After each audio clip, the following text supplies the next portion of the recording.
হ্যাঁ, হ্যাঁ। হ্যাঁ, হ্যালো, হ্যাঁ। হ্যাঁ, ভেড়াজি নাকি? ভেড়াজি নাকি? মাওলানা রুহুল আমিন সিরাজী। আপনাকে হ্যাঁ, তো হ্যাঁ। মনে হইতেছে হ্যাঁ, লাগানো হইছে। ভেড়া, হ্যাঁ, ভেড়া শোনো, তুমি যদি আপনাকে একটা লাগানো বেয়াদবি হইছে করো, মনে হইতেছে। এগুলো দিয়ে শোনো ভেড়া, কথা বেশি বলো না। একটা যদি বেয়াদবি করো, লাথি মেরে পাছে লাথি মেরে বের করে দিবো। আপনি তো আমার নাম ১ম এ খারাপ ভাবে বললেন না? আমি খারাপ ভাবে বলবোই। কারণ তুমি আমার লাইভে এসে অনেক গালিগালাজ করছো। কবে, কবে? একটা অনেকবার, রেফারেন্স দেন। অনেকবার, অনেকবার। নাকি একটা একটা থাকবে? একটু থাকবা নাকি একটা কেটে দিব? রেফারেন্স দেন তো। থাকবা কোথায় নাকি কেটে গালিগালাজ দিব? করছি? থাকবা নাকি কেটে দিব বলো? কেটে থাকবা নাকি কেটে দিব? হ্যাঁ, বলেন, বলেন। থাকবা নাকি কেটে দিব বলো? না বলেন, বলেন। কি বলবেন বলেন। আচ্ছা, ঠিক থাকবো আছে। তো। আলোচনা করার জন্য যুক্ত হন। ঠিক আছে, ঠিক আছে। যদি ভদ্রভাবে কথা বলতে পারো তাহলে হুম। হ্যাঁ, বলো। কি বলবো বলো? আমার একটা প্রশ্ন ছিল আরকি। হ্যাঁ, ঠিক আছে বলো।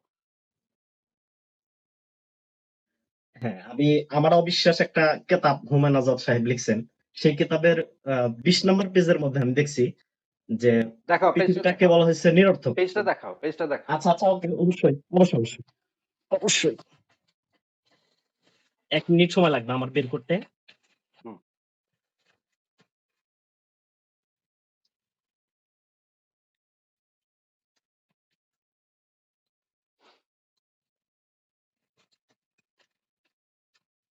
আচ্ছা, ২০ নাম্বার পেজ কি আপনার কাছে আছে? এই যে পাইছি আমি। হ্যাঁ, আমি আচ্ছা, পাইছি। ঠিক আছে। আচ্ছা, ঠিক আছে। বেশি দেরি হলে বলো। তুমি ক্যামেরা মুখে বলো। মুখে বলো কি কি লেখা আছে এখানে? কি পড়েছো তুমি মুখে না, বলো। পাইছি তো, আমি পাইছি। আচ্ছা, আচ্ছা, ঠিক আছে, দেখাও তাহলে। পাইছো তো তাহলে দেখাও। হ্যাঁ, হ্যাঁ, বলতেছি, বলতেছি। হ্যাঁ, আচ্ছা, আমার ক্যামেরাটা ঘুরতেছে না কেন? হ্যাঁ, তো আমার অবিশ্বাস কেতাবে ২০ নাম্বার পেজের মধ্যে একটা কথা খুবই বলা হয়েছে যে দুনিয়াটা হচ্ছে নিরর্থক। অর্থাৎ এই নিরর্থকতা থেকে মুক্তির এক উপায় মৃত্যু। মৃত্যু পারে হুম, নিরর্থকতা থেকে সমাপ্তি ঘটাতে। তাই হুম, আত্মহত্যা হচ্ছে গিয়ে একটি উপায় নিরর্থকতা থেকে মুক্তির। হুম? হুম, এই কেতাবের মধ্যে এই কথাটা খুবই সুন্দরভাবে লেখা আছে যে হুম। মানুষের এই নিরর্থকতা থেকে, অর্থাৎ পৃথিবীটাকে যে নিরর্থকতা বলা হয়েছে, এই নিরর্থকতা থেকে একজন মানুষ যদি মুক্তি পেতে চায় তাহলে হচ্ছে গিয়ে তাকে আত্মহত্যা করতে হবে। না, না, মুক্তি এই যে পেতে এই চাইলে ধরনের লেখক আত্মহত্যা হচ্ছে করতে গিয়ে হবে যারা এটা এখানে বলতেছে। বলা নেই। এই থামো, থামো, থামো। মুক্তি পেতে চাইলে আত্মহত্যা করতে হবে এটা এখানে বলা নাই। এখানে বলা আছে যে মানুষের জীবন হচ্ছে নিরর্থক একটা জীবন। মানুষের জীবন এবং এই পৃথিবী সবকিছুই হচ্ছে নিরর্থক। কোনো অর্থ নাই আসলে। আসলে মানুষের জীবনের কোনো অন্তিম কোনো উদ্দেশ্য নাই। আল্টিমেট কোনো গোল নাই পৃথিবীর। হ্যাঁ? মানুষের জীবনেরও আল্টিমেট কোনো গোল নাই। এবং এই নিরর্থক জীবনকে অর্থপূর্ণ মানুষ করে তোলে। ওই পাতাতেই লেখা আছে। ওই পাতাতেই তুমি ভালো করে পড়ো, ওই পাতাতে লেখা আছে, হ্যাঁ, এটাও হ্যাঁ, লেখা বলেন, আছে। বলেন। আমি তোমাকে বলে দিচ্ছি, ওই পাতাতে লেখা আছে যে আমরা আমাদের জীবনের অর্থ নিজেরা তৈরি করি, নিজেরা সৃষ্টি করি। আমাদের জীবনের উদ্দেশ্য আমরা নিজেরা সৃষ্টি করি। কিন্তু অনেকে থাকতে পারে যাদের জীবনের কোনো উদ্দেশ্য আসলে নাই। তারা যদি তারা যদি তাদের জীবনকে রাখতে না চায় তাহলে এটা হচ্ছে বিশ্ব মানবাধিকারের একটা অংশ। যে মানুষ যদি তার নিজের জীবনকে রাখতে না চায়, মানুষের যদি এরকম অবস্থা হয় কখনো যে তাদের জীবনটা অর্থহীন হয়ে গেছে এবং তারা এই যন্ত্রণাময় জীবনটাকে আর বয়ে বেড়াতে না চায়, তাহলে তাদেরকে স্বেচ্ছা মৃত্যু দিতে হবে। এটা প্রত্যেক নাগরিকের অধিকার। একজন প্রাপ্তবয়স্ক সুস্থ মাথার মানুষ যদি এটা চায়, তাহলে সে তার জীবনকে শেষ করে দিতে পারে। ঠিক আছে? এটা আমাদের কথা না, এটা আন্তর্জাতিক মানবাধিকার আইন। এখানে আমাদের কিছু বলার নাই। এটা হচ্ছে পুরা পৃথিবীর আচ্ছা, আচ্ছা। সভ্য দেশগুলাতে স্বেচ্ছা মৃত্যু একটা গুরুত্বপূর্ণ আলোচনার বিষয়বস্তু। এইখানে গুরুত্বপূর্ণ ব্যাপার হচ্ছে যে এখানে আ তুমি তো আসলে পড়ো নাই। তারপরেও তোমাকে আমি বলে দিচ্ছি। তোমার যদি কখনো কোনো মানে পরিচিত লোক থাকে, মানে ধরো কোন ধরনের শিক্ষক বা কোনো বন্ধু বা বড় ভাই যদি থাকে, তাহলে তাদেরকে জিজ্ঞেস করবা যে আ আ নিটশে কে? ফ্রেডরিক নিটশে। নাম শুনেছ ফ্রেডরিক নিটশের? ফ্রেডরিক নিটশের নাম না, না, এই শুনেছ? ধরনের নাম আমি কখনো শুনি নাই। ফ্রেডরিক নিটশে হচ্ছে জার্মান একজন না ভাই, ফিলোসোফার। এটা শুনতে হবে। হ্যাঁ, ফ্রেডরিক নিটশে জার্মান একজন হুম, হুম। ফিলোসোফার। তিনি তিনি আরো ভয়ংকর কথা বলেছেন। হুম? হুমায়ুন আজাদ তো এত ভয়ংকর কথা কিছুই বলে নাই। হ্যাঁ? তিনি আরো ভয়ংকর, ভয়ংকর কথা বলেছেন। মানে তিনি আরো বলেছেন নিহিলিজমের কথা। নিহিলিজম শব্দের মানে বোঝো? আপনি বলতেছেন বলেন। নিহিলিজম শব্দটা কখনো শোনো নাই? নিহিলিজম কাকে না, বলে? আমি তো ইংরেজি শব্দ আসলে ওরকম পরিচিত না। আচ্ছা, তুমি নৈরাশ্যবাদ শব্দটার মানে বুঝতে পারো? হ্যাঁ, নৈরাশ্য, নৈরাশ্যবাদ? নৈরাশ্য হয়ে যাওয়া। হ্যাঁ, এটা বুঝি। হ্যাঁ, এই যে এই ফিলোসফিক্যাল এই ঘরানাতে এই জিনিসটা বলা হয়, মানুষ যখন ফিলোসফির অনেক গভীর জ্ঞান অর্জন করে, অনেক গভীরতম জায়গায় চলে যায়, তখন মানুষের কাছে পুরা পৃথিবীটা একটা হাস্যকর রকমের নিরর্থক একটা বিষয় পরিণত হয়। তার কাছে আর পুরা মহাবিশ্বের আর কোনো মূল্য থাকে না। ঠিক আছে? এটা হুমায়ুন স্যার তো কিছুই বলে নাই। তার থেকে অনেক মানে আরো বলে গেছে হচ্ছে গিয়ে ফ্রেডরিক নিটশে। ঠিক আছে? এর থেকে আরো বড় কথা বলে গেছে, যেমন ধরো জ্যাপল সার্ত্রে। জ্যাপল সার্ত্রে হচ্ছে অস্তিত্ববাদী দর্শনের একজন অন্যতম গুরুত্বপূর্ণ ফিলোসোফার। জ্যাপল সার্ত্রের নাম শুনেছো কখনো? না, না, এগুলার নামটা আসলে আমি কখনো আমি আচ্ছা, শোনার আচ্ছা, প্রয়োজনীয়তা বোধ করি নাই। হ্যাঁ, কোথাকার তো কি তুমি আসলে? তো তুমি তো জানবাও না কখনো, সেটা সেটা আমি বুঝতে পারি। মানে এগুলো আমার অস্তিত্ববাদ, জানার কখনো প্রয়োজন বোধ করি নাই। এটা হ্যাঁ, তো হ্যাঁ, আমার ব্যক্তি অবশ্যই। স্বাধীনতার বিষয়। হ্যাঁ, হ্যাঁ, অবশ্যই। সেটাতে আমি তো বাধা দিচ্ছি না। তুমি না জানতেই পারো। তুমি হুম, মানে পুরা পৃথিবী সম্পর্কে কিছুই না জানতে পারো। তাতে দিয়ে তো আসলে কিছু যাবে আসবে না। কিছুই তোমার হয় না, জীবন, হ্যাঁ, তোমার জীবনও কিছুই যেমন হয় না। নিরর্থক, তোমার জীবনও যেমন নিরর্থক, আমার জীবনও তেমন নিরর্থক। কিন্তু আমরা এই নিরর্থক জীবনের অর্থ সৃষ্টি করি। এটা হচ্ছে ব্যক্তির একটা দক্ষতা বা ব্যক্তির একটা কাজ। যেটা হচ্ছে, যেমন ধরো আমার জীবন, আমার ছোটবেলা তো আমার জীবনের কোনো উদ্দেশ্য ছিল না। ছোটবেলা আমার কোনো জীবনের উদ্দেশ্য ছিল? যে ভবিষ্যতে আমি একজন বড় নাস্তিক হইয়া ইসলামের ইসলামের বিরুদ্ধে আ মানে লেখালেখি করব, এরকম কোনো উদ্দেশ্য তো ছোটবেলা ছিল না। তাই না? এই যে এই এখন যে আমি ইসলামের বিরুদ্ধে লেখালেখি করি বা ধর্মের বিরুদ্ধে লেখালেখি করি, সেটা হচ্ছে এই জিনিসটা আমি নিজে তৈরি করেছি। আমার আমি আমার নিজের জীবনের অর্থ নিজে তৈরি করেছি। ঠিক আছে? এবং তুমিও তোমার নিজের জীবনের অর্থ নিজে তৈরি করো। ছোটবেলা তো তুমি জানতা না যে তুমি হয়তো ইসলামের পথে নিজেকে নিয়োজিত করবা। ঠিক আছে? কিন্তু যত বড় হইছো তত তুমি নিজের জীবন নিজে তৈরি করছো। কিন্তু এরকম অনেক মানুষ থাকবে যারা আসলে নিজেদের জীবনের কোনো অর্থ খুঁজে পাবে না। তারা যদি চায় তাহলে তারা তাদেরকে জীবন শেষ করে দিতে পারে। এটা তাদের ব্যাপার। এটা প্রত্যেক ব্যক্তির অধিকারের ব্যাপার। হ্যাঁ, এবার বলো ২ নম্বর কথা বলো। হ্যাঁ, তো আমি এই কথার উপর আমার আসলে অনেকগুলো অভিযোগ অলরেডি উপস্থাপন আমার মাথার মধ্যে আসছে। আমি এটা মানে বুঝতে পারছি, খুবই ভালো করে বুঝতে পারছি আপনার এই কয়েকটা কথার উপর। তো আমার এখানে এক নম্বর অভিযোগ হচ্ছে যে একজন মানুষ যখন আমাদেরকে নিরর্থকতা শেখায়, হুম, তো যখন আমাদেরকে একজন মানুষ নিরর্থকতা শেখায়, এবং এই কেতাবের মধ্যে আরেক জায়গায় লেখা আছে হচ্ছে গিয়ে যে প্রত্যেকেই চেষ্টা করেছে এই জীবনকে সার্থক করার। হ্যাঁ, কিন্তু কোনো কিছুই অবশ্যই সার্থক নয়, সবকিছুই পরিশেষে হচ্ছে নিরর্থক। অর্থাৎ আপনি যে দাবি করছেন যে মানে আমরা সার্থকতার চেষ্টা করি, তার মানে সেটাই সার্থক, এই কথাটাই কেতাবের ভিতরে লেখা নাই। বরঞ্চ লেখা আছে যে কোনো কিছুই অবশ্য সার্থকতা নয়, তবে হচ্ছে গিয়ে সবকিছুই নিরর্থক, পরিশেষে সবকিছুই নিরর্থক। এবং সেখানে এই হুম, কথাটাও বলা ঠিকই আছে বলা যে হয়েছে। দুই আলোর মাঝে একটুখানি মানে ঝিলিক, এই কথাটা, হুম, এই কথাটা বলা হ্যাঁ, আছে। আমি মানে তোমাকে দুইটার ভালো করে অন্ধকার। পড়ে শোনাই। আমি তোমাকে আমার মুখস্থ আছে। আমি তোমাকে ভালো করে পড়ে শোনাই। আচ্ছা, হ্যাঁ, মানুষের জন্ম এবং এগুলো তো মৃত্যু। আমি সবসময় লাইভে বলে থাকি, মুখস্থ হ্যাঁ, থাকার হ্যাঁ, কথা। আমি হ্যাঁ, তোমাকে ওই বইয়ের, তুমি যে বই পড়ছো সেই বইয়ের ওই পাতা থেকেই পড়ে শোনাচ্ছি। ওইখানে এবং বলা আছে আপনার এরকম। আরেকটা পয়েন্টের উপর আমার আলোচনা করার ইচ্ছা আছে যে হ্যাঁ, হ্যাঁ, এই বইলো, বইলো, আপনার বইলো। আগের কথার উপর বইলো, তুমি যে আরেকটা প্রশ্ন কথাটা আছে, শেষ বলছো, হয়নি। যে কথাটা বলছো সেটা ঠিকভাবে বলো নাই, সেটা আমি ভালোভাবে বলে দিচ্ছি। সেটা হচ্ছে, মানুষের জন্মের আগেও কিছু ছিল না, মৃত্যুর পরেও কিছু থাকবে না। মানুষের জীবনটা হচ্ছে অন্ধকার, অসীম অন্ধকারের ভিতরে এক বিন্দু আলোর ঝিলিক। এইরকম কথাটা বলা আছে। হুম, হুম। ঠিক না? পড়ছো তুমি? তবে কোনো বইটা পড়ছো? কোনো সার্থকতাই অবশ্য সার্থকতা নয়, সবকিছুই নিরর্থক, এই কথাটাও বলা হয়েছে পরবর্তীতে। আমার হ্যাঁ, কাছে সেটাও আছে যখন এই তুমি যে এখানে আছে। ব্রডার এসপেক্ট এ চিন্তা করবা, যখন ব্রডার এসপেক্ট এ চিন্তা করবা, তখন আসলে কোনো কিছুরই কোনো মানে নাই। যেমন ধরো, পৃথিবীর মানুষ কি করতেছে তাতে কিন্তু মহাবিশ্বের কিছু যাইতেছে আসতেছে না। বুঝতে পারছো? হুম, পৃথিবীর হুম। মানুষ কি করতেছে না না করতেছে তাতে মহাবিশ্বের কিছু যাইতে, এই বেশি হাসাহাসি করলে কেটে দিব। মানে মানে কোন ধরনের বেয়াদবি, ফাইজলামি এগুলো করলে কেটে দিব। তোমাকে কিন্তু রাখতেছি না, না। আমি তো হ্যাঁ? বইটা বের তোমাকে করতেছি। কিন্তু আমি তো তোমার সাথে জিনিসটা আসলে ভালোভাবে হাসলে কথা তো সবার বলতেছি। একটু হ্যাঁ, দেখতে হ্যাঁ, ভালো লাগবে। ভালোভাবে কথা বলতেছি। আচ্ছা, আচ্ছা, ঠিক আছে। যেভাবে যেভাবে মানে আমি বলতেছি সেভাবে কাজ করো, তাহলে থাকতে পারবা। আর যদি মানে বেয়াদবি করো, বেয়াদবি কি দেখি, তাহলে কি করবো বলো তো? জানোই তো কি করবো। আর বললাম না, যাও। আচ্ছা, আলোচনা খারাপ করতেছিলাম, কথা বলবো আলোচনা না। করি। হ্যাঁ, হ্যাঁ, হ্যাঁ, ঠিক আছে। তো মানুষের ব্রডার এসপেক্ট এ যদি চিন্তা করো, তাহলে আসলে কোনো কিছুরই কোনো অর্থ নাই। কিন্তু যদি ক্ষুদ্র আ এসপেক্ট এ চিন্তা করো, তাহলে আমরা ক্ষুদ্র, ক্ষুদ্র এসপেক্ট এ ছোট, ছোট আমরা অর্থ খুঁজে তৈরি করি। কিন্তু বৃহৎ পরিসরে সেটা আসলে অর্থহীন। ঠিক আছে? হ্যাঁ, বলো এবার আর কি শেষ বলবা? হচ্ছে? কিছু বলবা? হ্যাঁ, হ্যাঁ, হ্যাঁ, বলো হ্যাঁ। তোমার কি?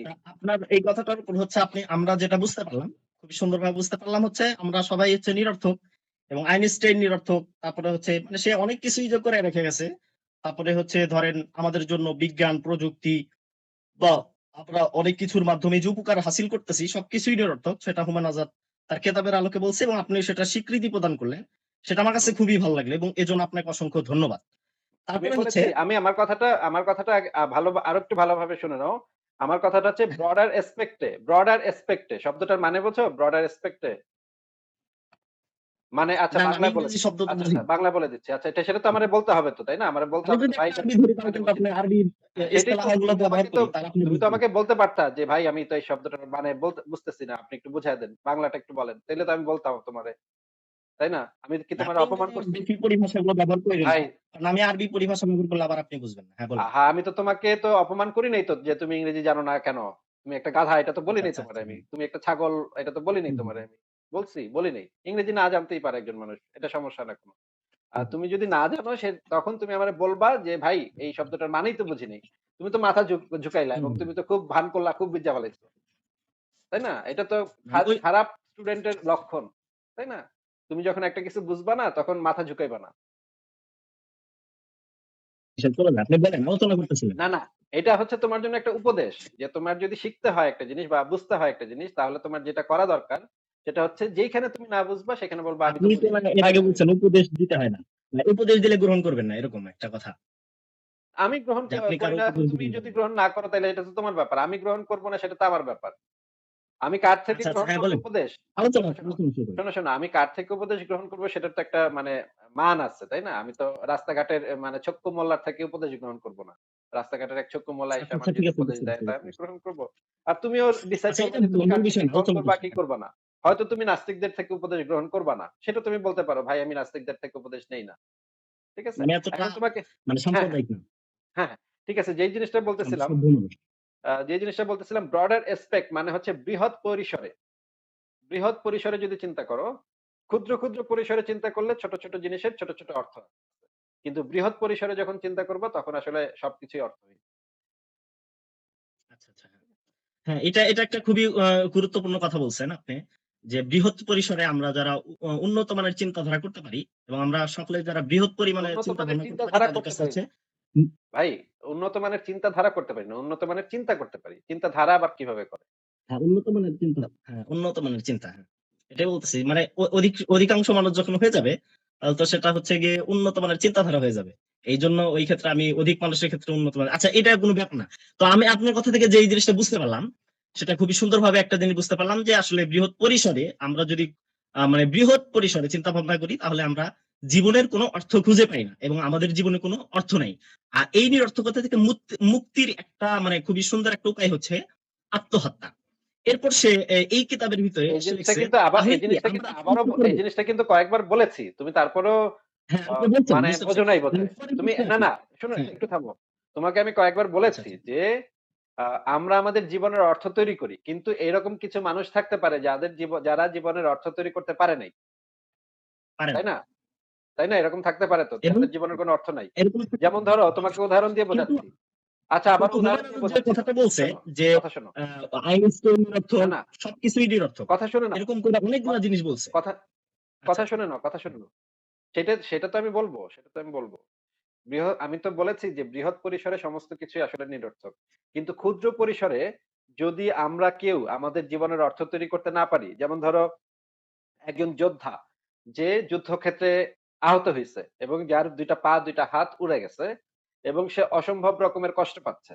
যন্ত্রণায় কাতর, সে চিৎকার করে কান্না করতেছে। এখন আমাদের ফিলোসফির একটা মানে মানুষের নৈতিকতার একটা খুব গুরুত্বপূর্ণ স্ট্যান্ড হচ্ছে যে মানুষের আ যে কষ্ট, সেই কষ্টটা কিভাবে মোচন করা যায়? মানুষের কষ্টটা কিভাবে লাঘব করা যায়? কত কম কষ্ট দেয়া যায়? মানুষকে বা ধরো পশু-পাখিকে এদেরকে সবচাইতে কম কষ্ট কিভাবে দেয়া যায়? ঠিক আছে? এখন এই যে একজন মানুষ যে আ যুদ্ধক্ষেত্রে হাত পা উড়ে গেছে, সে অসম্ভব রকমের কষ্ট পাইতেছে। এবং তার আর আসলে বেঁচে থাকাটা এই লোকটাকে রক্ষা করাটা আসলে সম্ভব না। বা যেমন ধরো অনেক ক্যান্সারে আক্রান্ত রোগী আছে যারা হচ্ছে গিয়া তারা আর বাঁচবে না। তারা আর বেঁচে থাকতে পারবে না। কিন্তু তারা হাসপাতালে আছে এবং তারা প্রচন্ড কষ্টে আছে। আ পৃথিবীর উন্নত দেশগুলাতে এই জিনিসগুলা নিয়ে অনেক আলোচনা হয়েছে যে, মানুষের যখন একটা অন্তিম মুহূর্ত চলে আসে এবং মানুষটা যখন অত্যন্ত বেশি পরিমাণে কষ্ট পাচ্ছে, তখন তার কষ্টটা লাঘব করা দরকার নাকি যেকোনো উপায়ে তাকে কষ্ট দিয়ে হলেও তার জীবনটাকে বাঁচিয়ে রাখাটা নৈতিক? কোনটা বেশি নৈতিক? এটা নিয়ে বিভিন্ন বড়, বড় দার্শনিকরা আলোচনা করেছেন, বড়, বড় মানে সাংবাদিকরা আলোচনা করেছেন, বড়, বড় লেখা হয়েছে, বড়, বড় রাইটাররা আলোচনা করেছেন। এবং তাদের মধ্যে মোটামুটি বেশিরভাগ মানুষ এই যুক্তিটাই দেখিয়েছে এবং এই যুক্তিটাই শক্তিশালী মনে হয়েছে যে তার কষ্টটা লাঘব করা উচিত। আমাদের মূল স্ট্যান্ড হওয়া উচিত যেকোনো জীবের কষ্ট লাঘব করা। কিভাবে কষ্টটাকে লাঘব করা যায়, কষ্টটা কমানো যায়। তো এই ব্যক্তিটার কষ্ট লাঘব করতে হলে আমাদের কি করতে হবে? এই লোকটাকে মরে যেতে দিতে হবে। সেই লোকটা চিৎকার করে কাঁদতেছে যে আমাকে এখন মেরে ফেলো। আমি আর এই কষ্ট সহ্য করতে পারতেছি না। তখন রাষ্ট্র থেকে তাকে মরে যাওয়ার ব্যবস্থা করে দিতে হবে। সে যেন খুব শান্তিপূর্ণভাবে তার আ মৃত্যুটার কাছে যেতে পারে। হ্যাঁ? এইরকম লোকের তো জীবনের হুম, কোনো অর্থ নাই আসলে। তার বেঁচে থাকার তো আর কোনো অর্থ আচ্ছা, নাই। আচ্ছা। এই কথাটার পরিপ্রেক্ষিতে আমাকে একটু কথা বলতে দেন। এই কিতাবটা হচ্ছে মানে আমার অবিশ্বাস কিতাবের 18 নম্বর পেজের মধ্যে লেখা আছে। আমি একেবারে সহি কিতাবের এই যে আমার কাছে আছে। এই হুম, কিতাবের হুম, পৃষ্ঠা নম্বর থেকে আপনাকে পড়ে শোনাইতেছি আমি। হুম। এই কিতাবের ভিতরে লেখা হইতেছে গিয়ে যে, এই মহাজগৎ এক বিশাল ঝিনুক, যার দুটি ঢাকনার একটি শূন্যতা, অন্যটি মৃত্যু। কোথাও কোনো তাৎপর্য নাই। আপনি কিন্তু একটা দুইটা যেটা ব্যক্তিগতভাবে বের করছেন, সে বলতেছে কোথাও কোনো তাৎপর্য নাই। হ্যাঁ? তারপরে সে হচ্ছে তোমাকে গিয়ে আমি তারপরে যে শুরুতেই কথাটা তিনি বলছি, তোমাকে আমি একটা ওয়ার্ড বলছি না যে ব্রডার শেষ করে অ্যাসপেক্ট নিন। এ বৃহৎ পরিসরে। এইটা বারবার বলছি না তোমাকে আমি? আচ্ছা, সে কোথাও বলছে মানে আপনি যে একটা যে জায়গা বের করতেছেন সেটার কথা বলেন। আমি একটু পড়ে শোনাই দর্শকদেরকে, তাহলে হয়তো বুঝতে পারবে। আমি একটু পড়ে শেষ করি আচ্ছা ঠিক এই আছে, লাইনটার ভিতরে কি লেখা ঠিক আছে। আছে। আচ্ছা ঠিক হ্যাঁ, আছে হ্যাঁ, শোনো। হ্যাঁ, ঠিক আছে। এখানে যে কথা বলতেছে, ওই ঝিনুকের মধ্যে রোগ জীবাণুর মতন ঢুকে গেছি আমরা। মানে আমরা এখানে কিন্তু এক ব্যক্তিগত থেকে নিয়ে শুরু করে সর্বপর্যায়ে বোঝাইতেছে যে হ্যাঁ, আমরা ঢুকে গেছি। তুমি কি বুঝতে পারছো এখানে রোগ আচ্ছা, একটু জীবাণুর শেষ মতো করি। কেন বলছে? রোগ জীবাণুর মতো কেন বলছে আচ্ছা, তুমি কি একটু বুঝতে পারছো? শেষ করি। শেষ করতে হবে তো আচ্ছা আমার। ঠিক আছে, এই ঠিক লাইনটা আছে। আমি একটু এই কিতাব থেকে একটু পড়ে শেষ করি। আচ্ছা ঠিক আছে বলো। তারপরে হ্যাঁ, ওই ঝিনুকের মধ্যে রোগ জীবাণুর মতো ঢুকে গেছে আমরা। আমরা সবাই। আমি কি করতে পারি এই নিরর্থকতার শূন্যতায়? পারি শুধু ব্যাধি রূপে বেড়ে উঠতে। মানে আমরা যদি ব্যক্তিগতভাবে বেড়ে উঠি, তাহলে আমরা ব্যাধি রূপে বেড়ে উঠতে পারি। তারপরে বলতেছে যে ব্যাধিতে বিশ্ব ভরে দিতে, কিন্তু আমি তা করছি না। ব্যাধিকে ঝিনুকের ব্যাধির মতো রূপান্তরিত করছি শিল্পকলায়। এ হচ্ছে চূড়ান্ত অর্থহীনতার অর্থ পূর্ণ করার এক সুন্দর ব্যর্থ করুণ প্রয়াস। আচ্ছা, হুম? আচ্ছা। মানে আ আমরা যে এটা আচ্ছা একটা একটা করতেছি, একটা প্রশ্ন এটা আছে, একটু শেষ করি। একটা প্রশ্ন আছে। আচ্ছা, আমি এটা শেষ করেই না, না আমি যাবো শেষ আপনার শেষ আপনি করো, যদি শেষ বলেন। করো, আবার শেষ করো। একটা প্রশ্ন আছে। তুমি আচ্ছা। কি জানো যে ডক্টর হুমায়ুন আজাদ আ উনার আ উনি কোথা থেকে পড়ালেখা করছেন এটা কি জানো? আমি যতটুকু জানি উনি ঢাকা ইউনিভার্সিটিতে একজন লেকচারর ছিলেন। অনেক লেকচারার উন্নত ছিলেন। মানের একজন উনি চিন্তা প্রধান ছিলেন। ভাবনার বাংলা একজন বিভাগের প্রধান ছিলেন। বাংলা বিভাগের বিভাগের প্রধান হেড ছিলেন। Of the department. একেবারে হেড, হ্যাঁ। এবং তিনি এডিনবরা বিশ্ববিদ্যালয় থেকে পড়ালেখা করছে। এটা জানো?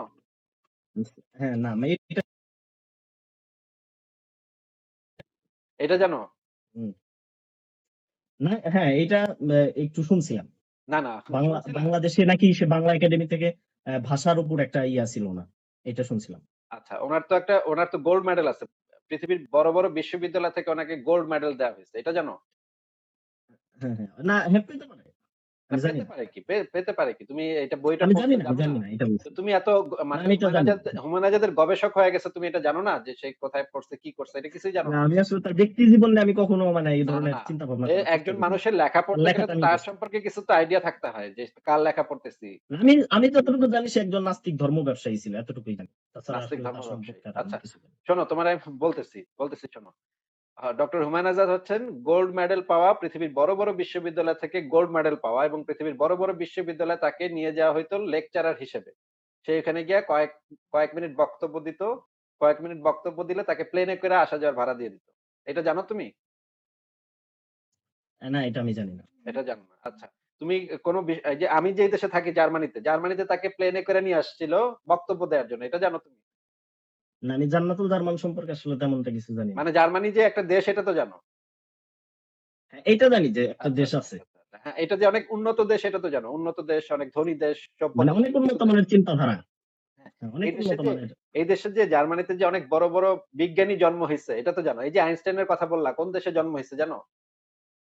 না, না, আমি আসলে এগুলো সম্পর্কে জানি না। আইনস্টাইনের জন্ম হইতেছে এগুলো এই যে জার্মানিতে। এটা জানো, এটা জানো ভাই, না এটা না তো হচ্ছে মানে একটা না হচ্ছে না বিষয়টা হচ্ছে তোমাকে যে একটা তুমি তো আলোচনা না পরিবেশটাকে থামো থামো ভিন্ন থামো করে থামো দাও। থামো। তোমাকে আমি এইটুক জিজ্ঞেস করতেছি, তুমি যে হুমায়ুন আজাদের সম্পর্কে কথা বলতেছো, তোমার হুমায়ুন আজাদ সম্পর্কে বেসিক ধারণা আছে কিনা? না, তুমি একজনের বই পড়তেছো, তার সম্পর্কে কিছুই জানো না।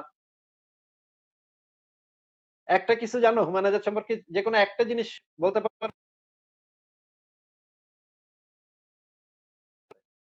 সে কে? আমি ভাই তার কেতাব পড়ছি। আর তার পাঁচটা কেতাব বইয়ের পড়ছি, নাম বলো, কেতাবটা তার পাঁচটা জানি। বইয়ের নাম বলো, তার পাঁচটা বইয়ের নাম বলো। হ্যাঁ, এই যে একটা পড়ছি হচ্ছে নারী বই। হ্যাঁ, তারপরে নারী হচ্ছে উনার আর একটা নারী কেতাব পড়ছি। নারী নারী বইটা বই কি, নারী বইটা কি বলতেছি বই? তো। নারী বইটা কি টাইপের বই? এটা কি উপন্যাস না গল্প না কবিতা? কি কি বই?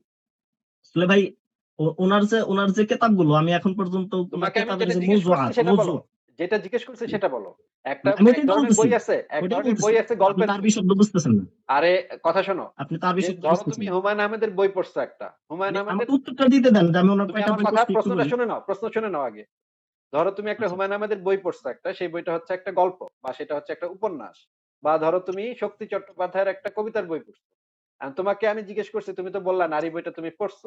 নারী বইটা আসলে কি বই? পড়ছি। এটা কি গল্পের বই নাকি উপন্যাসের বই নাকি কবিতার বই? কোনটা? আচ্ছা, আচ্ছা। ওটা হচ্ছে ভাই ধর্ম নিয়ে মানে নারীদের ধর্মচিন্তন একটা চুলকানির বই। এটা আমি বুঝতে পারছি। বাকি ওটা কি মানে নিয়ে লেখা তোমাকে হয়েছে আমি আমি এটা জিজ্ঞেস বুঝতে করছি, পারি। বইয়ের বইয়ের এতটুকুই ক্যাটাগরি বুঝতে আছে তো, পারছি।